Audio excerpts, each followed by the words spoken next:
po ako, Nay. Kumusta po kayo, Nay? Ito, pagaligan ka na lang. Opo. Hindi mapaghanap buhay. Alam niya ito.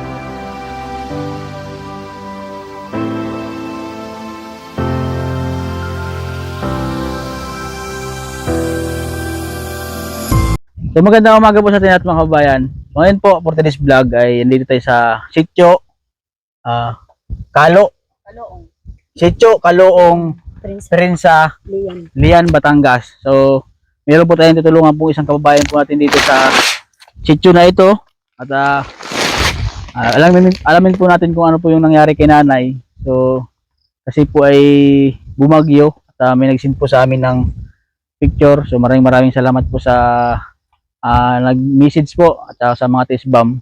At pupuntahin po natin yung sinanay kung ano po nangyari sa kanya, kasi nakita po namin sa picture ay yung bahay niya po ay nakatumba na, at least talagang ano na, yung tumbang-tumba na kasi kasagsagan po ng malakas na ulan. So to the rescue po agad tayo kasi sakto po ay mainit na, hindi na ganong malakas ang ulan dito. So puntahan po agad natin si nanay. Magdala po tayong sasakong bigas. Yan. Tayo dito to. Oops, dito. Ako na.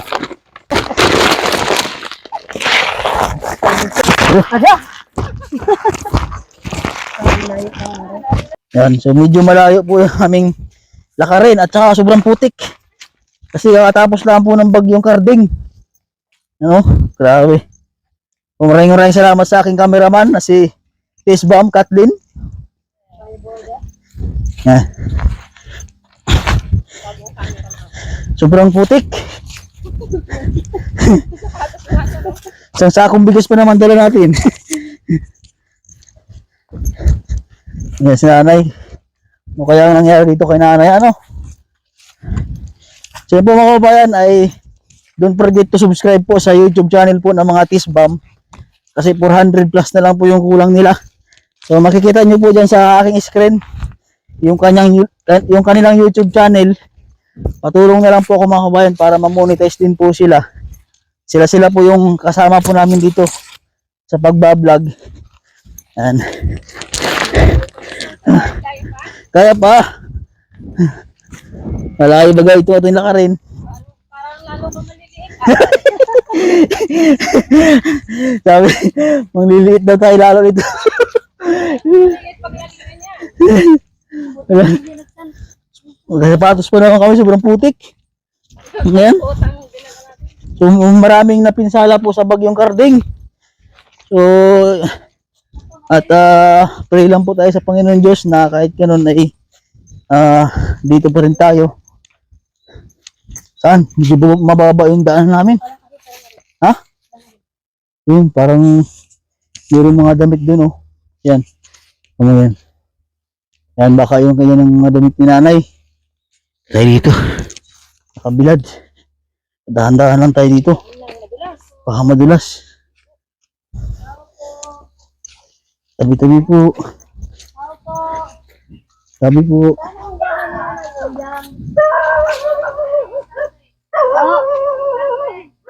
Ito ang daan? So nakarating na po kami dito sa bahay po ni Nanay Uyang. So ito pala yung nangyari.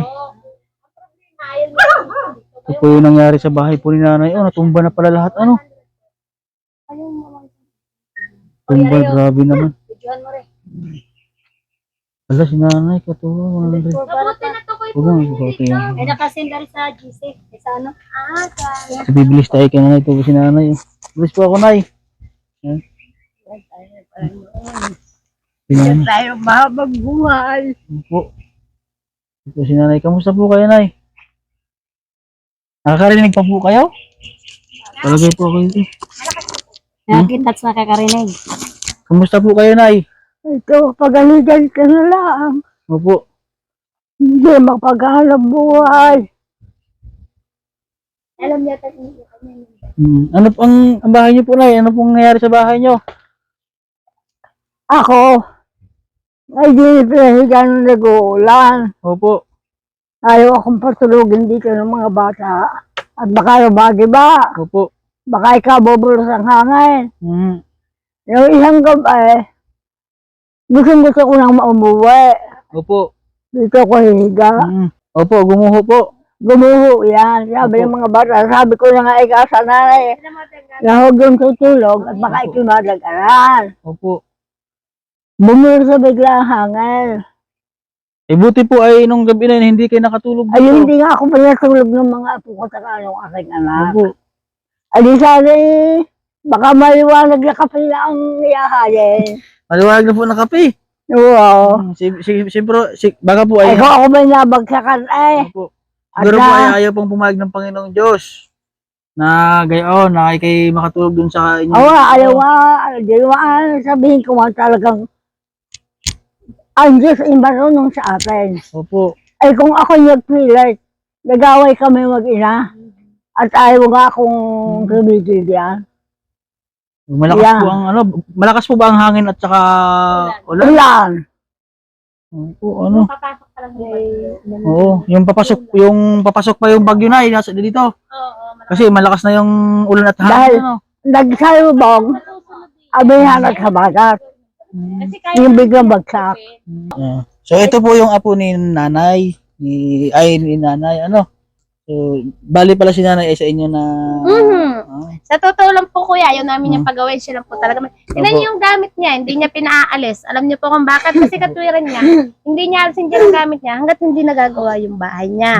Ay kami naman, tingnan niyo yung bahay, di rin kayo makapagpagawa ng amin. Ano pa ho ba naman ang kakayahan namin mapagawa, Lula? Ang purpose lang po sana namin, no, nung kami nag-post yung asawa ko. Asawa ko po kasi nag-post, naawa Opo. sa, dala ko mismo apo niya eh. Opo. Naawa siya sa Lula, sabi niya, wala naman siyang permanente pang trabaho, wala kaming magagawang paraan. Yung anak niya naman, single parents, yung bunso, wala rin ho, kung ano man, nag-uuling-uling laang.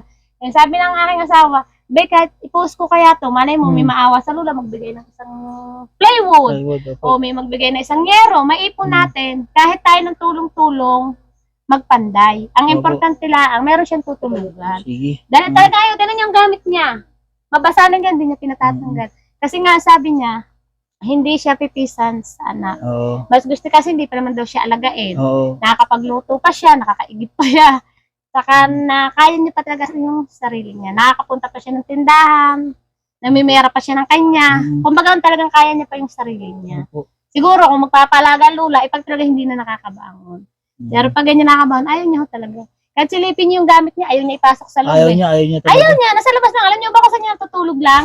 Doon lang sa pinakasalat-salang ganyang maliit. Pinapapasok namin siya sa kwarto. Ayaw niya.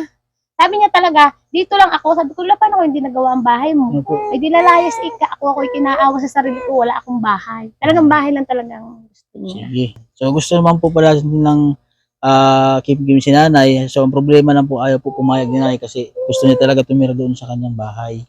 Ayan. So si nanay, anay, ano po yung gusto niya po mapaayos ang bahay niyo? Ha? Ha? Gusto niya po mapaayos? Ay, papayos ko na. Ano po ang mga materialis? Mga gano'n. Ano po yung mga plywood? Ano pong Kahit na po, Oh. Kumanta akong nakakalaw. so plywood at saka hero. So si nanay po ay si nanay ay ano na? Ilang taon na po kayo, nay? 105 po sa March. Grabe si nanay. 104. Mag 104 years old na po pala si nanay. Sana all makarating tayo dyan. Grabe, nakakatuwa si nanay. Tingnan niya po kasi yung kanyang ano nakakatuwa. 80 years old na ha. Ngayon lang po ako nakakitang gantong tao po na 104 years old. Nanay. Malakas pa si nanay. Ano ba kayo, nay? Naglalakad pa daw kayo. Malimit ako mapampas doon sa pag-ahon. Opo. 104 years old na po kayo, nay. Grabe, 104 years old na si nanay. Nakakuha Wari na wari. Oh, Ang hihiling ko sa Panginoon Diyos. Tayong lahat ay bigyan ng mahabang buhay at abutin nila pasanin pa ninyo ako. Yun ang hinihiling ko. Lampasan pa ninyo ang edad ko. So si nanay po ay, kayo po nay, nakatanggap na kayo ng ayuda galing sa gobyerno, yung 100,000. Ayan. Ibinili ko. Opo, ano pong ginawa niyo sa perang binigay sa inyo? yung kung sakali at ako'y bawian ng Diyos ng buhay Opo. na mayroong masalita. Sila ba? Bumili ako ng Oo. kabao, Opo. Mm. litso. Opo. So, ayun po pala, ang ginawa po ni nanay doon sa pera pong natanggap niya ay binili niyo po ng Litso, nicho at saka kabao. kabaong. So, tapos yung tira, Ibinayag ko ba sa akin utang na Ay, bigas. ayun. Ako may utang na bigas. Opo. Binayaran ko lahat ng aking utang. Yun. So, yun po yung ginawa ni nanay. So, ibig nagamit naman po pala niya ng tama yung binigay po ng gobyerno po natin. Yung mga anak niyo, tulungan niyo rin naman po yung mga anak niyo doon. Bigyan ko tika. Buti naman pala. Bakit hindi ko bibigyan ng tika kaunti? Opo. Ako nagkasakit ang mga anak ko. Opo. Hmm. Hindi ako nagpa-doktor. Opo. Sila.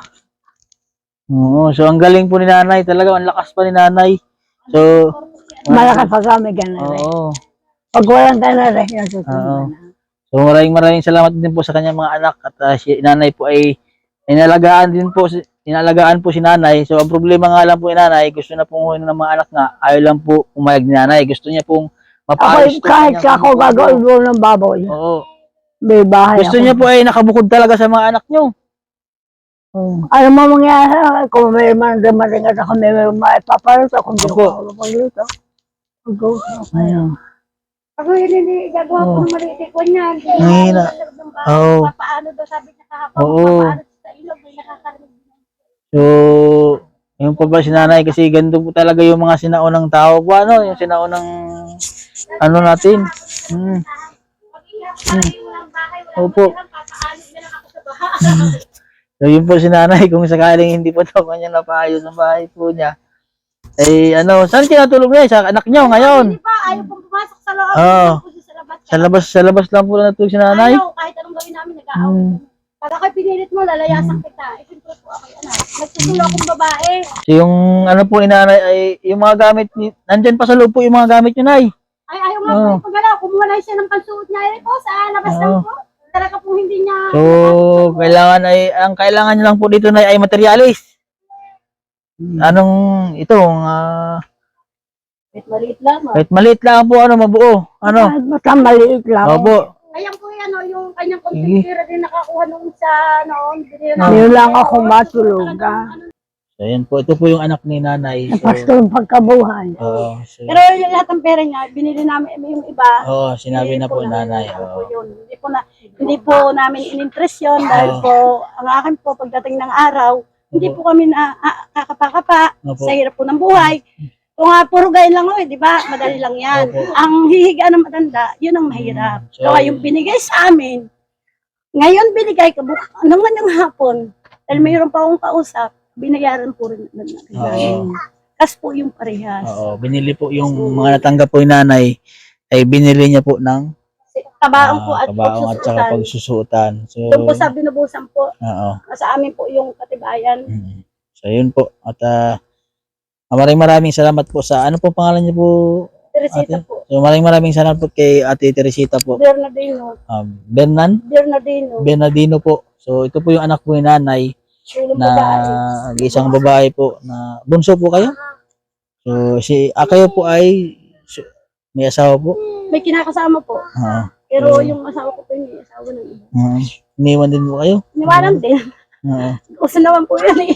So, si ate po naman po ay hindi niya po pinapabayaan si nanay. So, si nanay nga lang po ay ayaw pong pumayag na walang bahay. So, pagka nga daw po ay pagka hindi po pa siya pagawaan ay magpapahanap po daw sa ilog si nanay.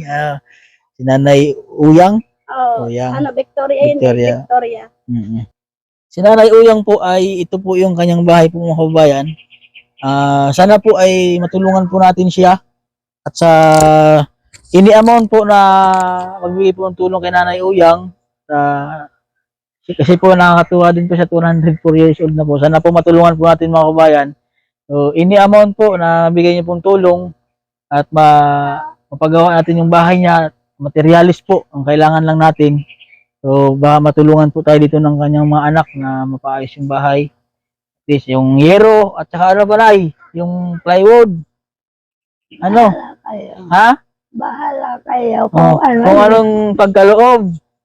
Ah, So bayan, sa mga nais pong tumulong po kay Nanay Uyang. So, ang pwede niyo po Nay ay Delustre. De Los Reyes po, Nanay Uyang De Los Reyes po.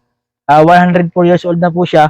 Eh mag-message lang po kayo sa aking Facebook page, Mastering Ring Channel po, para matulungan po natin si Nanay at mabigyan po natin ng mga materyales na mapaayos natin yung bahay niya. Kasi sobrang ayaw po kasi pumayag na Nanay na wala po siyang bahay. Gusto niya po ay mayroon siyang kahit maliit po daw. So mapaayos natin yung bahay niya, ano, dasal tayo sa Panginoon Diyos na maraming magtulong sa inyo para mapaayos natin yung bahay mo, ano.